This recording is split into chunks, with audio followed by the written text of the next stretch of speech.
बिल्लाहि मिनश्शैतानिर्रजीम बिस्मिल्लाहिर्रहमानिर्रहीम। स्टूडेंट्स, आज हम आपके साथ कदीम कोफ़ी में सूरह कौसर लिखने की ये पेंटिंग जो है ना, ये शेयर करते हैं।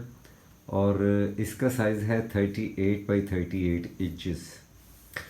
और ये जनाब, ये ज़रा आप देखिए इसे, ये गोल्ड लीफ के साथ बनी है। और ये देखिए गोल्ड लीफ है, और साथ में ये चेक करें ज़रा, रेड और ब्लैक को इसे वॉश कर दिया ना, ब्लैक से आउटलाइन वॉश कर दिया ब्लर करके। आप देख रहे हैं, इसका बहुत आसान तरीन तरीका है।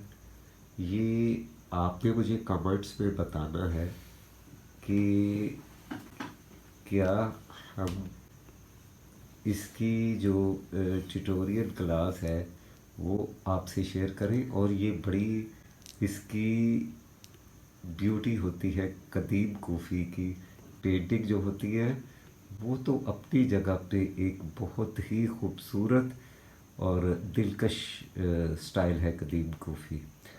ये देखिए, इसमें ऑर्नामेंट नहीं होते, नुक्ते भी कभी बाज़ औक़ात कोफ़ी में होते हैं, मगर चूँकि इसमें हमारा मफ़हूम आयत का और इसको सही तरह पढ़ना मकसद था, इसलिए इसमें नुक्ते भी ज़रूरी थे। आराबे ये कदीम कोफ़ी है, इसमें ज़रूरी नहीं होती।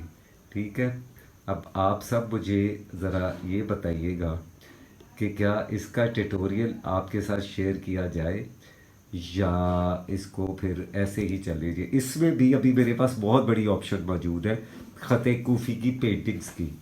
ठीक है, ये मुझे आपने बताना है, और अब कमेंट्स में बताना है कि क्या इसका ट्यूटोरियल दिया जाए या ये आप समझ गए होंगे। क्या करना है वो आप मुझे ज़रूर बताइएगा। आप सबके कमेंट्स का और फीडबैक का मुझे इंतज़ार रहेगा। Thank you very much. अस्सलाम वालेकुम।